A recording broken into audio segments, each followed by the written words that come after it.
খালি জিজ্ঞাসা তোমার আব্বার শরীরটা কি এ রোগে কি মানুষ বাঁচেনি? ক্যান্সার না, আব্বার তো ক্যান্সার। কত অহনদী বাচ্চা রয়েছে, কই যে রাজগঞ্জের হোমিও ওষুধরা আরে খাওয়ানোর লগে লগে অ্যাকশন হয়েছে। এই ওষুধটা ঠেলায় না আব্বা কোনো মতে বাচ্চা রয়েছে।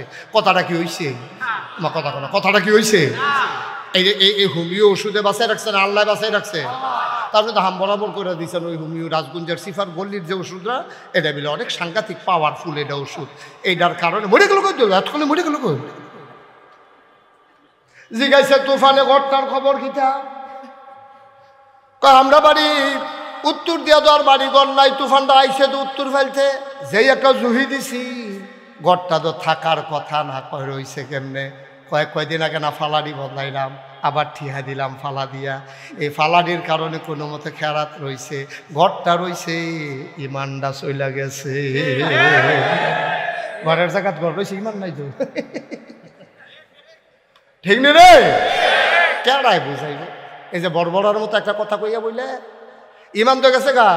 লুঙ্গিটা খুললে টের পাওয়া যায়, যার গেছে তেও টের পায়, যারা সামনে গেছে তারাও কয়। কিন্তু ইমান এমন একটা জিনিস, যার গেছে তেও টের পায় না, যারার সামনে গেছে তারাও টের পায় না। ঠিক কিনা কয়? সাংঘাতিক জিনিস। তাইলে আল্লাহর সাথে শরিক করা যাবে না।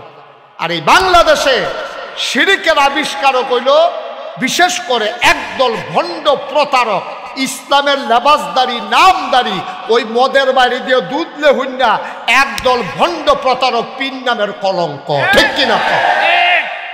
এই সেরেকটা চালু করছে বেশি। সম্মান করতে করতে বউয়ের আমারে কেলাওয়ানোর মতো আর কি। যেই বউয়ের লেগে মায়া মনে আমারে খেলাই বর্বরা কয় কি থাকে নাউজুবিল্লাহ কইতেন না?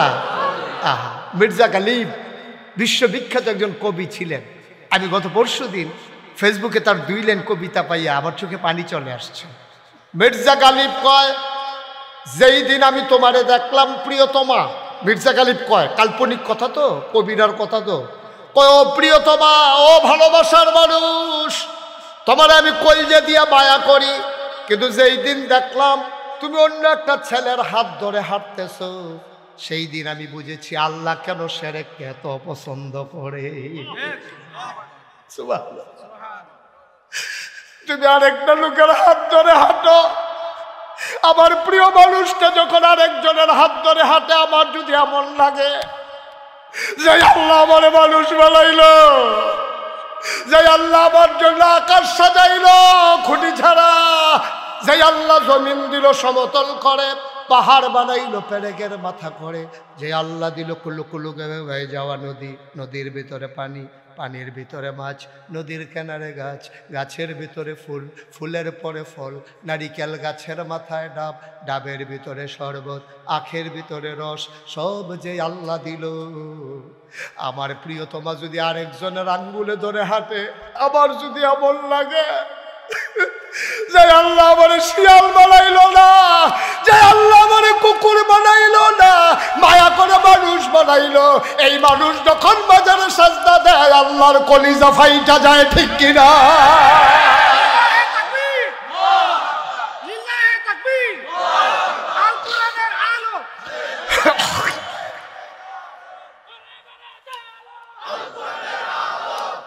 বন্ধুরা আমার, ভাইরা আমার, গভীর মনোযোগ। আমি তোমাদের শত্রু না, আমি তোমাদের মানুষ, তোমরা আমার মানুষ।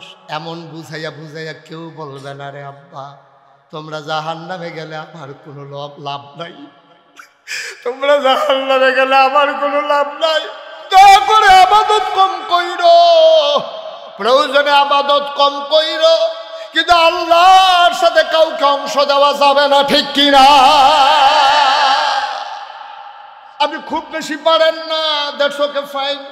আপনি খুব বেশি পারেন না, ওনার বয়স হয়ে গেছে, সারা জীবন নফল পড়ছে, তাহাজ্জুদ পড়ছে, আওয়াবিন আশরাক পড়ছে, ওহনার এত পারে না, আগের মতো দুর্বল হয়ে গেছে শরীর, দাঁড়াই থাকলে মাথা ঘুরে পড়ে যায়। আমি বলি আব্বা, ও আব্বা, সারা জীবন আপনি আমল করছেন, এখন প্রয়োজনে নফল পারেন না, করলেন না, করলে সওয়াব, না করলে গোনা নাই, আল্লাহ দিকে ফিরেও তাকাবে না। কিন্তু সাবধান সাবধান, এই বুড়া বয়সও আপনি আল্লাহর সাথে কাউকে অংশ দেবেন না, ঠিক কিনা? কথায় কথায় কাজে আচরণে ব্যবহারে বিশ্বাসে কোনোভাবে আল্লাহর সাথে কাউকে অংশ দেওয়া যাবে না, কথা করা যাবে না। এটা হলো মূল কথা। সারা জীবন আপনি মনে করেন নফল নামাজ পড়ছেন, আচ্ছা ও আমি যদি অহন কই যে ফাগড়ি বান্ধন সুন্নত, আপনারা সবাই জীবনে একবার হইলেও ফাগড়ি বান্ধ মনে করেন কইলা, এতে এই আন্দাজটার লাগিয়া বোঝা রয়েছে ফাগড়িটা বান্ধা যেতাম ফারলাম না রে, খালি ফরের লাগিয়া আন্দাজটা হইলে দেখবি কারবারটা করাইলা। যেই মাত্র আন্দাজ রয়েছে তা আলগাত গিয়া সেটা লুঙ্গিটা খুললা টান দিয়া সেটা মাথার ফাগড়ি বেঁধালিস। এবার আপনারা বিবেকে কি কয়, তে লুঙ্গি খুললা ফাগড়ি বন্ধনের কত সুন্নত কইসলা নাকি ফরজ ঠিক রেখা এরপরে সুন্নত? সহজ কথা তো, আরে সহজ কথা তো। আপনি লুঙ্গিটা আছে, পায়জামা আছে, পাঞ্জাবি আছে, টুপি আছে, এরপরে না ফাগড়ি বন্ধন সুন্নত। আপনি কি লুঙ্গি খুললা টান দিয়ে সিটা লম্বা করে বানাইয়া ফাগড়ি বানতে নেবে? হেগুল দিয়ে ফরজের খবর নাই, আপনি হেগুল দিয়ে ফাগড়ি বানতে আছে। হ্যাঁ, গুস্তের খবর নাই, এবার সালাদ আইনা দিতেছে গুদুর ফরে ফরে ভাত আর সালাদ দেয়। কই কি তো তরকারি কই সালাদ দিয়ে, সালাদ ভালো জিনিস তো। হ্যাঁ সে তুইটা গেছে গা মেহমানের বেড়া, সালাদ তো বালা জিনিস, আমিও কই গুস্তের লোকে না সালাদ বালা, এই ফাগড়ি বান্ধন তো বালা, ফরজের লোকে না বালা, ঠিক কিরকম? তোর বেড়া ফরজের খবর নাই, তুই ফাগড়ি লিয়ে দৌড়াদৌড়ি করিস কি? এর লেগে তো নোয়াখালী হুজুরে কইছিল, কইলে তা নোয়াখালী হুজুরে কি কম দুঃখে কইছে? কিতা কইছে না কইলে তোমরে জসিম করে আমরা জসিম সাতফুরি গেছে আরো কত ছাত্র আছে আমিন বলো। এই নোয়াখালী হুজুরে কিতা কইছে ভালো করে কি কইলে তা কইলা ইয়ার আইনা না সারা ওরা লাগাই দিয়েছে কেন দিবি আল্লাহ মারহাবা কয় না রে। নোয়াখালীর হুজুরে কইছে ও যত শূন্যতে করেন আরে যত নফলে করেন ফরজের কাছেও যাইতেন পারতেন। তখন বুড়া বেড়ায় বইয়া বইয়া চিন্তা করে জীবনে কত নফল নামাজ পড়লাম, কত তসবি তাহলিল পড়লাম, এটি কি ফাও গেল রে? এই হ্যাঁ বেড়ায় বুড়া বেড়ায় নোয়াখালী কি হাত তুলছেন কেন? কয় প্রশ্ন আছে। কয় কি প্রশ্ন? কই যে আরে তুমি এটা কিন্তু ফরে ফরে ধরো ঘিরতে এটা রে মারহাবা কর। তো কইছে যে ইয়া আব্দুল্লাহ কয় হুজুর কথা আছে। কি কথা? হুজুর এই যে নফল নামাজ পড়লাম, আবাদত বন্দেগি করলাম, ফরজের বাইরেও তো কত টান করলাম, এটি কি সব ফাও গেছে? আপনি কিন্তু কইয়া দেন তৈলে, যেহেতু কইছেন নফলে কোনো মাল কারাইতো না, ফরজের কাছেও যাইতো না, আপনি কিন্তু এটা বুদ্ধি করে কইয়া দেনছেন হুজুর কয়টা নফল মিলাইলে একটা ফরজ হইব। হুজুরে কই জীবনে এই প্রশ্ন কেউ করছে না। ওয়াজ করতে করতে কয়দিন পরে মইরা জিজ্ঞা মেরে কি তারে জিগাইল উঠে হুজুর জীবনে এত কিতাব পড়লাম কয়টা নফল মিলাইলে একটা ফরজ হয়, এটা তখন বার করতাম পারছি না। ধুম ধরে কতক্ষণ থেকে কয় কি তা না জিজ্ঞাসলাম, কয় না জিজ্ঞাসলাম আর কি কয়টা নফল মিলাইলে একটা ফরজ হয়। হুজুরে আইস দিয়া কয় যতটা সুবারি গাছ মিলাইলে একটা নারকেল গাছ হয়।